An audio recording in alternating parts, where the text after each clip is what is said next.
Well, good morning and happy Father's Day to everybody. And if you weren't here earlier, there was biscuits and gravy, and there's also flashlights for everybody. And so, did everyone get their flashlight? But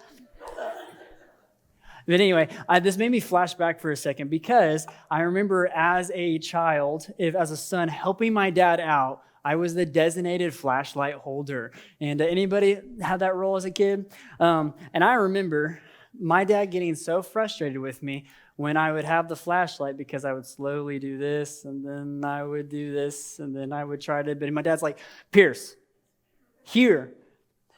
And then I had kids myself, and I'm trying to have Kai help me learn those things, and I get the frustration. Kai, here, buddy. And but anyway, I love Father's Day because we get to celebrate dads, and I'm grateful for my dad, and one of the greatest joys of my life is being a dad. And really nothing is going to change that. But I remember when I found out that Kai was coming. And I didn't realize quite the change that it would have and that I would experience. Of course, I was super excited, but also it made me super emotional, which I know you're like, shocker that you're emotional. But it's like honestly changed my entire outlook on life. And I remember when it got real for me, I was in staff meeting at my last church, and Alex had called me. And of course, as you're getting closer to due date, you start going more regularly, and Alex was going to the doctor. And I remember I was in a staff meeting, she called me, I didn't answer. Rule number one, probably should have done that. But then she called me again, so I was like, oh no. And so then she calls me and said, hey, we got to go to the hospital now. It's time I have to get induced. And so we're like, okay. So then at that point, I'm like in my staff meeting talking about some kind of thing. I was like, couldn't tell you what I was talking about because all I was spoke is I was like, wait a minute, it's happening. And so we get to the hospital, and it's funny the things you remember. And I remember by the time you get there and you start PIT and all that process, like it takes a long time, and especially on your first one. And it was late. It was probably midnight. Alex couldn't sleep because she was super uncomfortable. And you guys are gonna kill me. And I said, hey, one of us has to sleep. I'm gonna go to sleep. And, but you know what? No one talks about how uncomfortable those chairs are. Okay, that was a joke. I will gladly take the uncomfortable chair. And then, of course, Alex ended up having a 20-hour labor. And so, fast forward to lunchtime, I was starving, and she was on ice chips. And I said, well, if one of us has to eat, I'm starving. And so I walked to the cafeteria, and I get a cheeseburger, ketchup, mustard, pickles, French fries, a nice Dr. Pepper, and I bring it back to the room with me. Listen, before you throw stones, I was hungry. But hey, I just wanted to be there, to help. And so I get into the room, and I set my cheeseburger down because I've been sitting all this time, the uncomfortable chair. I got to stand up. And of course, nurses come in every 2.3 minutes for something, check when you're in the hospital. And I remember I set my cheeseburger down. I took a bite, and it was glorious. And as I take a bite, they say, it's time. And then I'm ready to go, sir. Put me in the game. Kai's coming. And I remember that got really real. And then the next 2.5 hours happened, and then Kai was born. And I remember taking a step back and looking at my wife and being in awe of what she did. And I remember following, because at that point, I didn't know what to do. So I'm just following my son around. They take him to go get weighed. I remember staring at him and just thinking, wow. And then after everything checks out and Alex is doing okay, and Grady too, but Kai's doing okay, you get a time just for the three of you. And Alex is like, hey, is it okay if I just shut my eyes for a moment? She got about 8 minutes of sleep for the next 8 months. And I remember I was sitting there, and I was holding Kai, and something hit me that I wasn't expecting. And I was sitting there, and it really came. I started having questions in my mind. My head started spinning with all these questions, can I provide for them? And I was so worried, I don't want to let them down because I've never changed a diaper before. I want to be the best dad for this guy. I want to support my wife. I want to be there. But then I started thinking, what if something happens to me? What are they going to do? And so, all these questions started spinning in my mind. And with this reality, when I'm holding my 8-pound baby, what am I going to do? I've never done this before.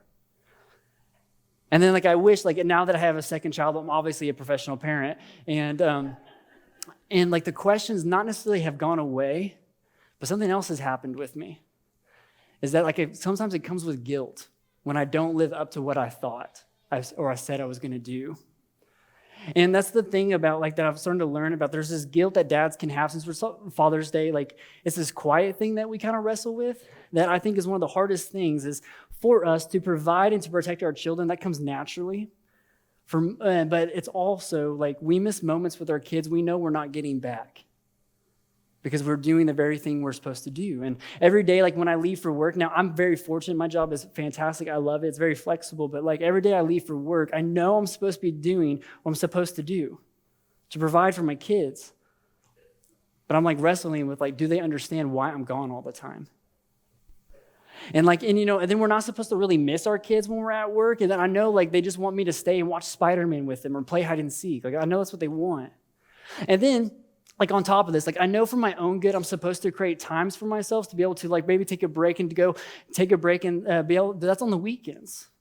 And that's when I get to spend time with my family. And that's when I need to work on the house or help somebody or volunteer or fill in the blank with some other organization, function, or whatever it may be. We just never really have enough time in the day. And it kind of this inevitably leads to this cycle of dad guilt over and over. And really, no matter how much effort we put into it, it feels impossible to give 100% to everyone and everything that requires our attention. And because, I was thinking about this, we want to be present fathers who are around and engaged in our children's lives. We want to be loving and devoted husbands to our wives. We want to be leaders in our businesses and our workplaces and excel professionally in providing for our families. But there's only so much time in the day. Not enough time to do all of it. And I'll be honest. There's days that I wake up, or not wake up, when I go to bed, just feeling like I have failed at all of the above. And I don't think that there's a father who doesn't sometimes feel these moments of dad guilt when he feels like he's not doing enough.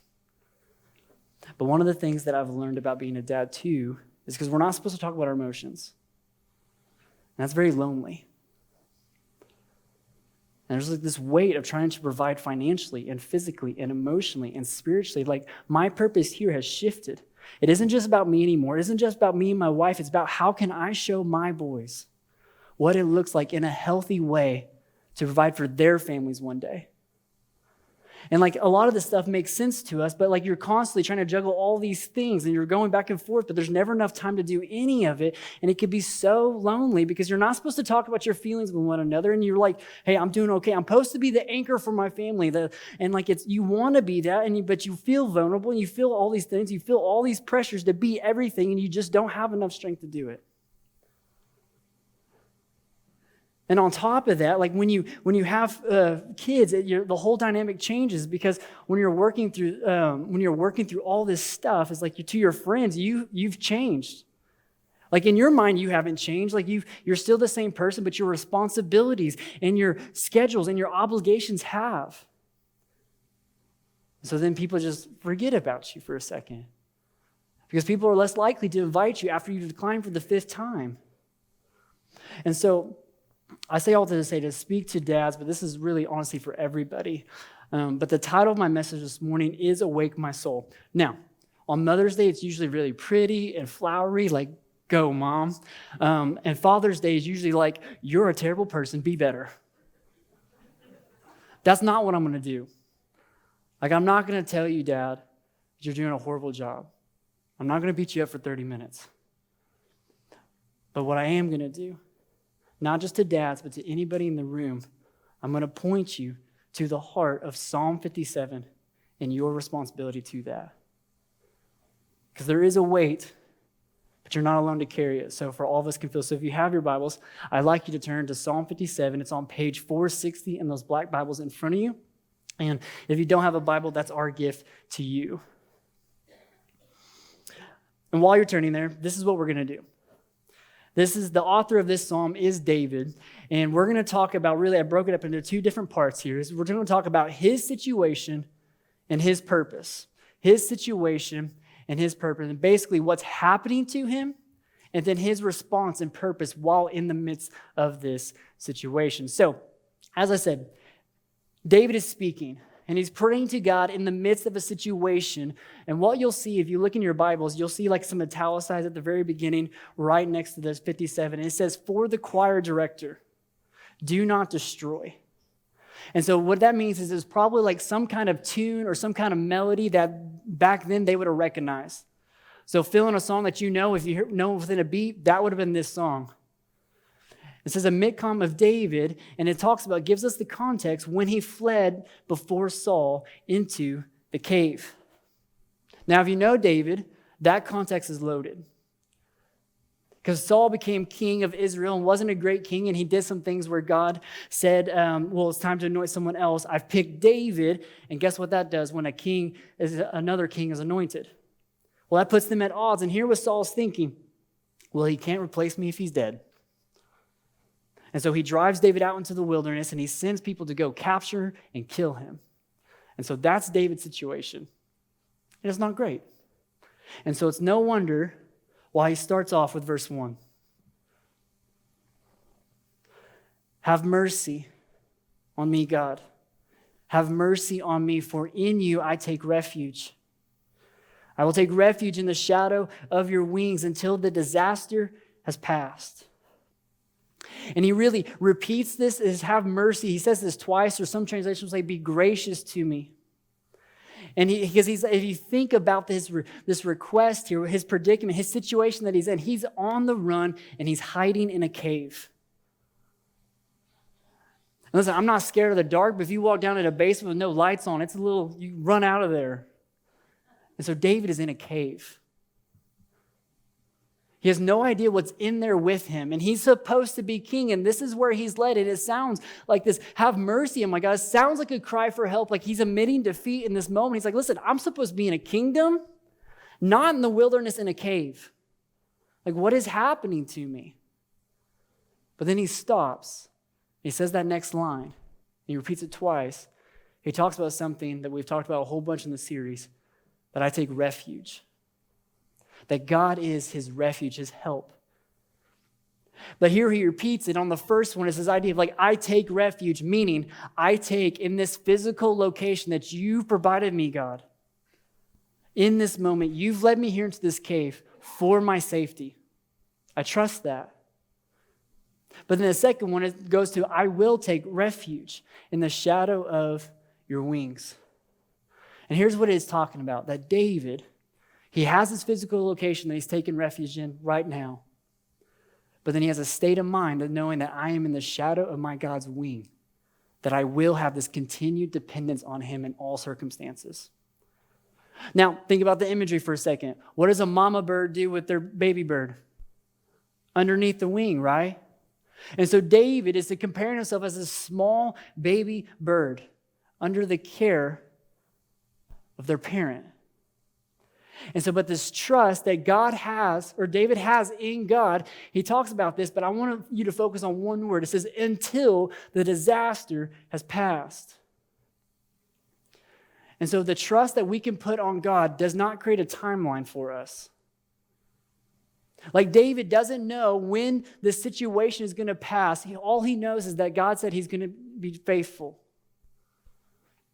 And so though the threats are very real to him, he has this idea of this Hebrew, this disaster is the Hebrew feeling of storms of destruction.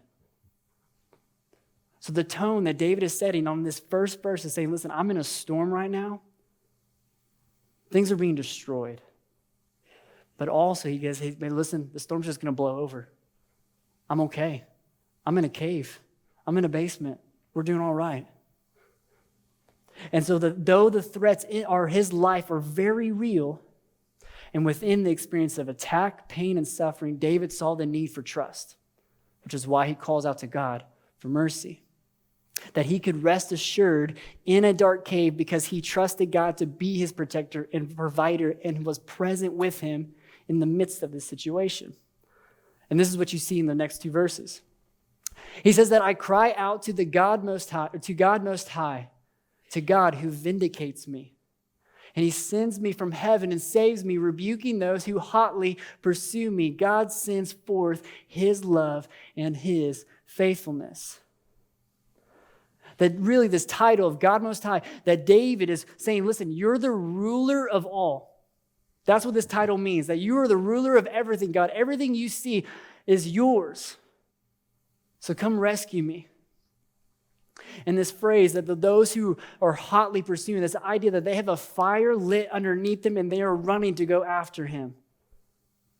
That they are aflame and he's being chased. But he's saying, listen, the men that have chased me into this cave, their plans don't undermine yours. God Most High, you're the ruler of everything. And so our Bibles say he asked God to vindicate me, which we don't use that word very often. Some translations will say, fulfill his purposes in me. And so David calls out to the God Most High as the one who makes things happen. And he's the one that accomplishes it, not David. David's not relying on his own strength, his own defense, his own plans, because he's trusting in God's. And God, it says here that he reaches down in verse 3, he reaches down from the heavens. And it's like, so me as a dad, when I'm walking through the parking lot, we're really working on a car right now to look both ways. And we say, do you see a car? No. And then you walk forward. But when you're in a parking lot, nothing feels like you're on your toes when you're in a parking lot with a 4-year-old. Because they could just take off running. But what happens is they run out on the road, you reach down and you grab them out of the road if there's a car coming. And so David is saying, listen, there's people pursuing me. I trust you as my refuge. Reach down and save me, God. Because he does this and he rebukes those. He challenges those who are pursuing him, who trample him. And so David, in this whole situation, for the one that makes things happen, God Most High, he has this. He knows God will accomplish his purposes. Like God's going to accomplish his plans. With David, without David, he's going to accomplish them. So place yourself in David's sandals for a second. You've been given this purpose to reign over people. At this point in David's life, he has done nothing to deserve what he's enduring, besides be picked by God to be king over Israel. He's then you're driven out to the wilderness and you're on the run and you're alone with people on your tail. Like, where do you go? Like, imagine you're in the dark forest. Where do you run to? Would you be riddled with indecision? Like, listen, I struggle with where to go out to eat and what to order. I don't have people chasing me to take my life. And here's how he describes the situation. He says, I'm in the midst of lions, and I'm forced to dwell among ravenous beasts. He's in this cave. He could be with a bear for all he knows. And he says, these men whose teeth are spears and arrows, whose tongues are sharp swords. I'm going to skip verse 5 for a second. These people, these men, they spread a net for my feet. David talks about his distress, that he was bowed down, like literally he could have been crouched in a cave, worrying for his life. And he probably could have heard the people chasing him. He probably could see if it's nighttime, their torches after him. And maybe they walked up to the edge of the cave and he hears them talking. Where did David go? Have mercy on me, God. And you have David calling out, and he claims to know this, and he's like, David has received a promise from God. If you look at verse 3, what's the last line of verse 3? He says, God sends his faithful love. God's faithful to him. In the cave, and here, he hears the pursuers. Maybe if he makes the wrong noise or move, they're going to hear him. So how does David respond in the midst of this situation? That they have sprung a trap for them, that they have dug a pit for him to fall into, that they're pursuing him to kill him, to throw a spear at him. In verse 1, that he prays for mercy. And then he remembers who God is in verse 2. And then he understands who God is and what he does in verse 3. And then he says he's confident, he trusts. And this is what he says in the midst of this circumstance. Verse 5. Oh, wait a minute. Point first. The response to trials reveals where our trust is placed. Because David, he had all the opportunities to not trust God. If you were in a midst of lions, people out to take your life, what would that reveal about your trust in God? If you were consumed by something for years of your life, like last week we talked about that David was consumed with grief for years, what would the trials in your life reveal about where your trust is placed? David's was clear. Verse 5. He says, "Be exalted, O God, above the heavens." David's first words in the midst of persecution and trials of people out to take his life: "Be exalted, God. And let your glory be over all the earth." The storm has not yet passed, and yet he praises God. Maybe he feels the water rising, the pack closing in, the lions roaring. He says, "Ruler of everything, God most high, come set the world right. That you're my hope, you're my protector, you're my refuge, my provider, my present help in the midst of trouble." And what you see in verse 6, that he's still filled with anxiety and fear, but he says, "Fulfill your purpose in me, God. I trust you in the cave, in the castle, in the desert, in the oasis. God be exalted." And so then in the second half of this chapter, it moves to his purpose then. What does David do in the midst of his circumstances? His purpose is to bring praise and honor to advance God's glory. That's his purpose. That's the heart of where he's trying to drive to, is his purpose, that I am in the midst of the lions, with devouring lions, with people out to get my life, I still can bring praise and honor to him. And in light of all that's going on in this moment, if anything, David says, I want my life to point to God's glory. Because God is continually reliable, that he's faithful, that he has come through time and time again. And in your Bibles, I love how in verse 6 that it says, my Bible says, I was despondent, that I was broken, I was battered, I was torn, I fell down, and I was crippled with anxiety and fear. But then comes verse 7. My heart, O God, is steadfast. Nothing's changed, but my heart is steadfast. I will sing and I will make music. So why can his heart in this moment, in the lions, with people closing in on his life, how could his soul be steadfast? Because of the person he's taken refuge in. Jesus, God, is steadfast, that he is faithful, and he'll continue to be faithful. And David has no reason to doubt that. In the midst of a cave, hunkered down, waiting for people to not find him, he can be steadfast because he knows his God is going to come through. And the distress hasn't gone away, but he's under the shadow of God's wing. It's like a dad, like when you're on a scary movie or something, your kid is watching, and he sits. What does he do? He hides himself under you. Say, listen, you'll be okay. We were riding a roller coaster or a train ride with Kai at Silver Dollar City, and he doesn't like the loud noise with the train whistle. And so what does he do? He puts himself right here and covers us up.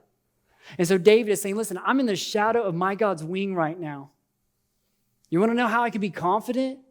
How I can be steadfast? Because God has me, and he's not letting go of me. And so God is steadfast, he's loving, and he's faithful. So David sees it as his job, his responsibility to bring praise. It's what he was made for. And I love what he says to himself in verse 8 and 9. In light of all this faithful God he serves, awake my soul. Awake, harp and lyre, and I will awaken the dawn. None of you have kids, please don't do that. I will praise you, Lord, among the nations. I will sing of you among the peoples. And here's what I love about what David is doing here. He lays out what this praise and honor looks like for us. And here's what he does.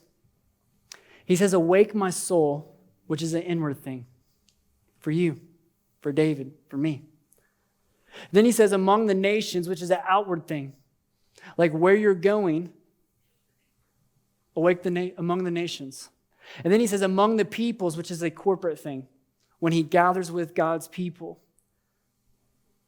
And so David, in this first one, this awake my soul, this inward thing, he ran to what his heart knew.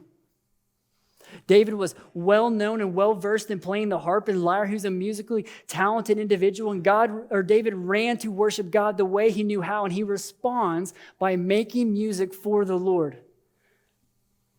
And listen, I love the thought of him going to the choir director, because this is most likely after when he's written this psalm in the midst of the situation. And it says for the choir director, he's saying, hey, listen, bring in all the harps, bring in all the lyres, give me some trumpets, give me some cymbals, give me some drums, give me all of it and make it real loud. And the choir director would be like, well, why, David? Can you hear the lions? No. I want to worship God in this moment. I want to wake up my soul. This is how I feel close to God. I write music. I write psalms. I sing about him. I pray about him. I do all these things, choir director. I want to attest to God's faithfulness in my life. And so this awake my soul is the idea of like opening your ears, opening your eyes to hear the message of God's faithfulness. So awake your soul inward. But then he says, I will wake up, among the nations. Because think again, real quick. Where's David? Not in the kingdom. He's in a cave. He says, Lord, I will worship in the nations. And so maybe the situation has passed. And David doesn't hear them anymore. And maybe he comes out of the front of the cave.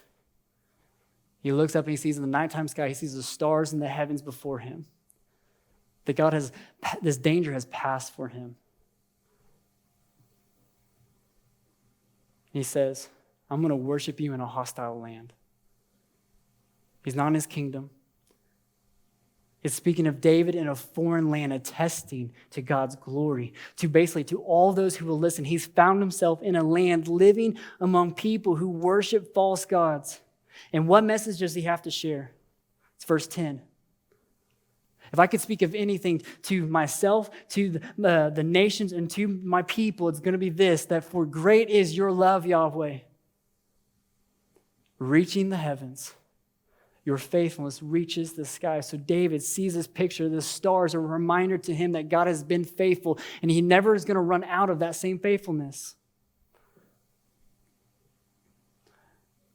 And if you remember that Israel was supposed to be the light in the darkness for all these surrounding places. So David sees himself as the same mission as Israel has that we see in Isaiah 49. He says, bring back those of Israel I have kept.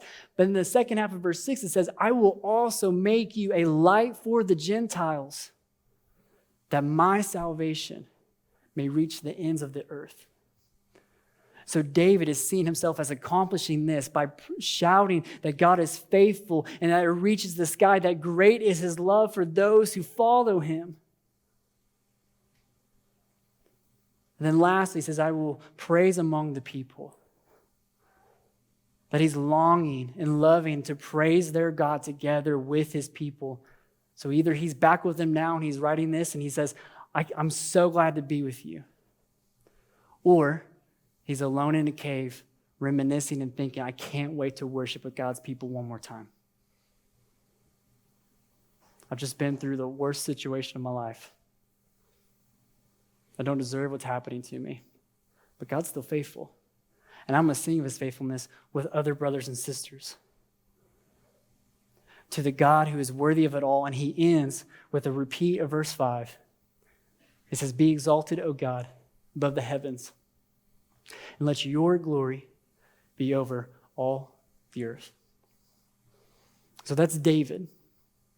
That was David's situation, which is not great. David saw his purpose in that situation. So now, What's your purpose? What's my purpose? What's our purpose? That if you've trusted Jesus as your Lord, that you believe he lived a perfect life, that he died a death you deserve, and he was raised again to give us the Spirit that acts as an inheritance for our souls, that we can be made right before God. What's your purpose? Same thing as David, to bring praise and honor, to advance God's glory. That's what you were made for. And I want to come back to dads for the application, but again, as I said earlier, this is to all of us, whether you're a dad, you're a mom, grandma, student, worker, just a person, single person, individual, whatever it is, no matter the place, time, role, responsibility, people are watching you. If you claim to be a Christ follower, if God is going to be exalted, that's your responsibility. That our purpose is to bring that glory where we go. That our lives reflect that. And so we pray for God to fulfill that purpose in us. And so as I said earlier, we talked about dads and it's Father's Day, so it's kind of fitting, but a dad has the weight of trying to provide financially and physically and emotionally and spiritually. And we think of the aspects of protector and provider for a lot of people that comes naturally. And you know, each of your children, you do anything for them. That's again, this imagery of shadow of your wing. But as a dad also, to be active in your life is also an aspect of being physically present. Because for so many people, this wasn't modeled for them. A dad that's present when they're there. And that's what's hard about a day like today. Some people had a distant father, or when he was around, he was angry. And listen, I've been convicted of this a little bit in my own. That in our culture, anger is seen as a strength. But I think it's a weakness.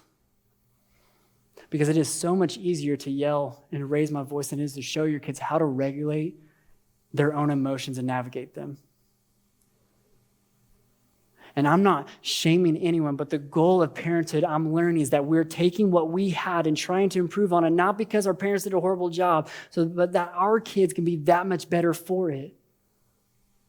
And this is for you. If you're a Christ follower, if you want to follow Jesus and all this, being a parent consumes my life, and that's a great thing. I love it. I would not change it for the world. But David patterns for us in the Psalms this constant need of God to sustain me, to this prayer, to strengthen me, to show me mercy, to give me grace, to remind me of his love for me and his faithfulness, so that I respond in praise and worship in all aspects of my life.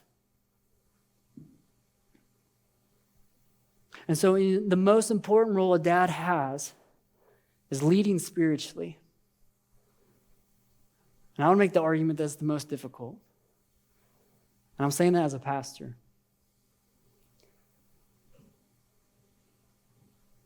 So how can you lead spiritually? In whatever situation you're in, take dad being out of it again. How can you, as a Christ follower, point to God's glory and lead spiritually? It's the same thing David does. Inward, outward, and corporately. That this idea that at first it starts with you. That God be exalted in your heart. That it's this prayer of God be exalted in me. Because we glorify God and exalt him in our hearts. And I'm not sure what your time with God looks like, how you study, what it looks like, but I'm going to show you some things that I do. And it's not because I'm perfect in all these different things, but I really struggle with reading all the time. And one of the things I have is, like you guys, of course, know I color code everything, and I'm weird like that. I write my Bible, I study, I do all these commentaries. But one of the helpful things I've been doing lately is having the words of God be read to me.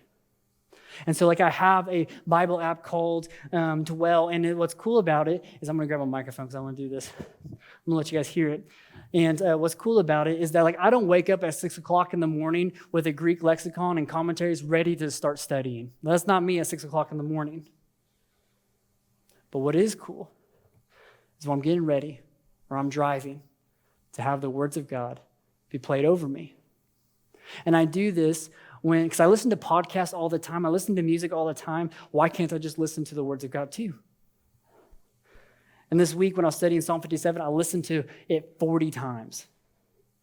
Because here's why. It sounds really cool to me. Have mercy on me, my God.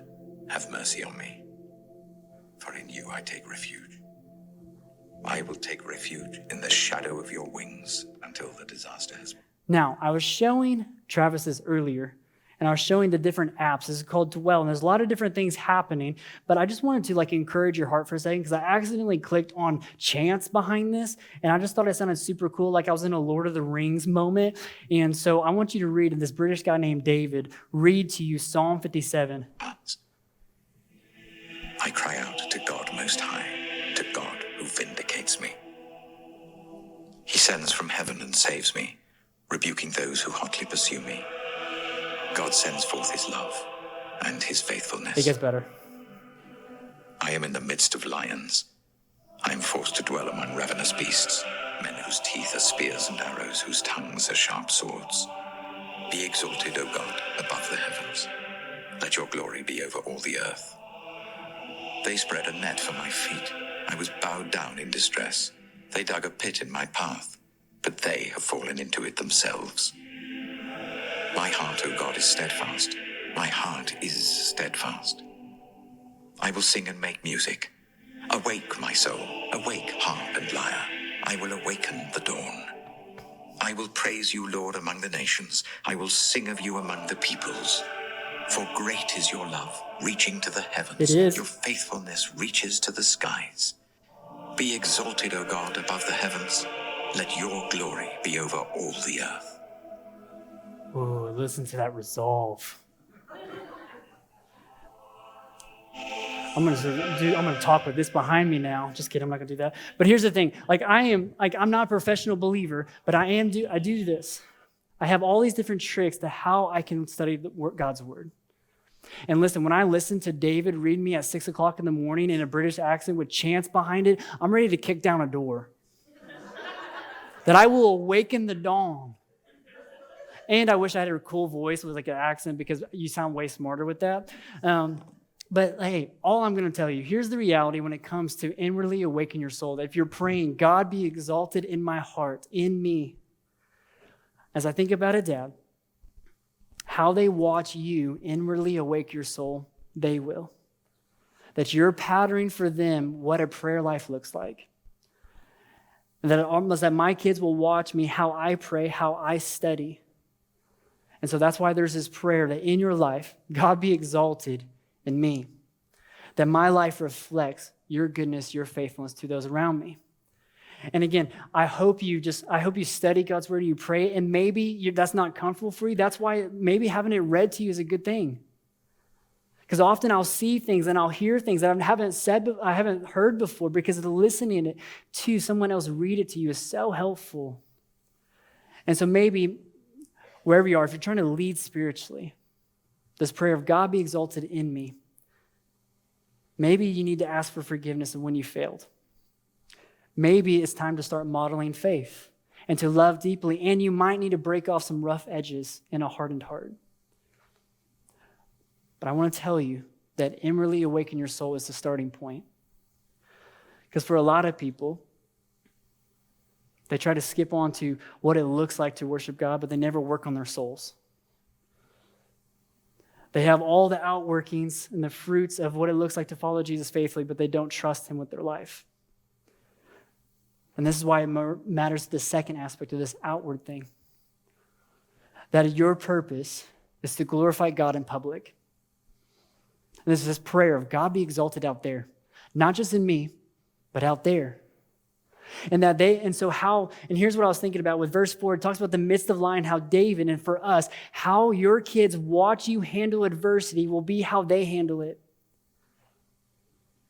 And if they watch you lash out at people in public, the one of two things will happen. Either want nothing to do with that, or that's what they'll do. But if they watch you be compassionate and loving and kind to the world, and constantly pointing to people to God's glory, to his greatness, and how faithful he's been to your life, that'll be easier for them. And one of the things that Jeremy will say, I've heard him say before, so I'm stealing this from him, is that I don't want to be the stumbling block to people coming to know who Jesus is. The same goes for my kids. I want a pattern of life inwardly for me when I'm out in the world, that they see Dad, that Dad loves Jesus, that he loves people and he cares for them just like he cares for me. And so it's this prayer that exalt God in me, exalt God in public. But the last thing I think is important for us as a church, if we want to see more and better followers of Jesus, is that we exalt God in community. And it's this prayer as a church that God be exalted in here. What we do throughout the week here. What we do in our service here. Because I was, again, thinking about my kids. How they watch you exalt him, they will. And whether that be in worship, how you sing God's praises, they pattern that off of you. And it's so cute to watch kids. I've seen the TikToks of like babies who are like 1 year old putting their hands up. They don't know what they're doing, but they've seen their mom do it. But they're genuinely and joyfully reflecting on God's goodness. Or how you listen, or if you take notes, or how you build relationships. They might hate you talking after service, because I remember my parents doing that, but patterning that is important for them. That mom and dad want to be here, wants to have people to support them, to love on them. And community is for that. That's what we want here at New Story, to be a place where people feel welcomed, to connect with one another, so that we can imitate the life of Christ together, that we can have an influence. And so it's this prayer of God be exalted in here. And so now imagine a church that embodies this. That we're leading ourselves spiritually, that we're inwardly awakening the dawn to God's praises. That we're a church when we trust God to move and we want others to hear about him, that we see our role as David does to shout God's praises and pray for his glory to be all over the earth, that all over Turner or wherever you live, that our responsibility is to bring that glory where we go, in me, out there, and in here. God be exalted. But leading spiritually is difficult. It's hard. So here's what I encourage you, anybody in the room. If you're trying to faithfully follow God and trying to lead others, show yourself grace. You can start today, seek God daily, love well, show up, ask for forgiveness, and point to Jesus. Because in doing so, God is being exalted, and that's our responsibility. That way all can hear about their hope for a new story in Jesus. So I want to pray. I want to pray these words of Psalm 57. Will you pray with me? God, will you be gracious to us? God, we know that you are a refuge for our souls, that we can go to you in times of adversity, that you are our God Most High, that you're creator over all, that you're sustainer, that you're ruler, that your hands hold us. But God, I pray right now for our hearts, that I pray to the one who vindicates us, who accomplishes all these things, who fulfills his purpose in us. I pray that our hearts inwardly, that we awake our souls to sing your praises, that we know and trust that you vindicate us, that you act on our behalf, that you hold us in the shadow of your wings. But ultimately, God, we know for a lot of people in this room right now, there is danger and disaster. So God, I pray that you reach down from the heavens and save them. God, send forth your love and faithfulness to them today. And I pray for those who maybe, for Father's Day, where it's difficult, it's hard, that maybe they didn't have a very present dad or no dad at all. Allow that to not diminish how good of a father you are. And I pray for those right now who may be feeling that surrounded by lions and maybe are lying down among people who are out to get them and people who are persecuting them or they're going through trials. I pray that what the trials in our life response is prayer and praise to you. That God, you be exalted in my life and what I'm working through. That I could point others who see me to saying the only way I can get through this is because God is steadfast. That we can have a confident heart knowing God works his purposes in us. So God, as we go into a time of worship, I pray for everyone in the room that they will wake up their souls, that they will praise you among the peoples, that they will praise you among the nations, for your faithful love, God, is as high as the heavens. Your faithfulness reaches the clouds. God, be exalted above the heavens in me, out there, and in here. Let your glory be over all the earth. We say this in your name. Amen.